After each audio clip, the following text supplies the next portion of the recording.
Miss, pwede po ba pakikuha yung dress na yon? At saka, magkano po yan? Itong dress na ito? Sure ka?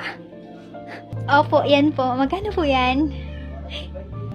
Miss, baka nagkamali ka lang sa dress shop na pinapasukan mo. Mga mamahalin tong dress na ito. Makaka-afford ka ba? Sa akin na po yun. Tsaka, hindi mo naman po yan problema, di ba? Ako naman po yung magbayad. Hindi ko nga problema, pero inaaksaya mo lang yung oras ko sa pagtatanong, ha? Tingnan mo nga yung pagmumukha mo. Miss, gustong gusto ko po talaga yung dress na yan. Tsaka, bakit po kayo ganyan? Bawal po ba magtanong? Alam mo, sa totoo lang, tong dress na ito, kahit butonis, hindi mo ma-afford.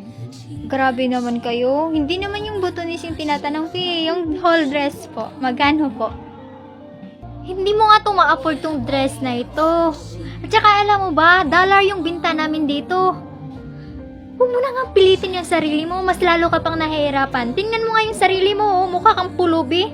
Miss, hindi na po importante kung ano yung mukha or anyo ko.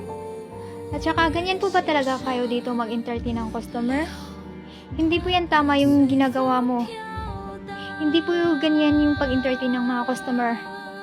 Pinaprangkahan lang kita. At saka hindi to sa Divisoria ha. Natanong ka ng tanong, tapos hindi naman bibili. Huy! Wait, tingnan niyo. Kilala niya siya? Oo, siya yung sikat, di ba? Siya yung sikat na endorser at saka vlogger? Oo, siya yun. Oo, siya yun. Ano, pa-picture tayo? Sige, pa-picture tayo. Miss, gustong-gusto ko talaga yung dress na yan. Magkano po ba talaga yan? Hey, ma'am, picture po kami. Excuse me po. Miss, di ba ikaw po yung sikat na endorser at vlogger? Oo po, Pwede ma'am, kami idol na idol ka pa-picture? po namin. Sige po, halik kayo.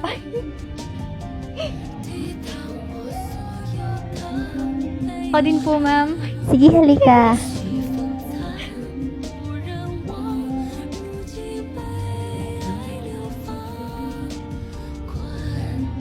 What?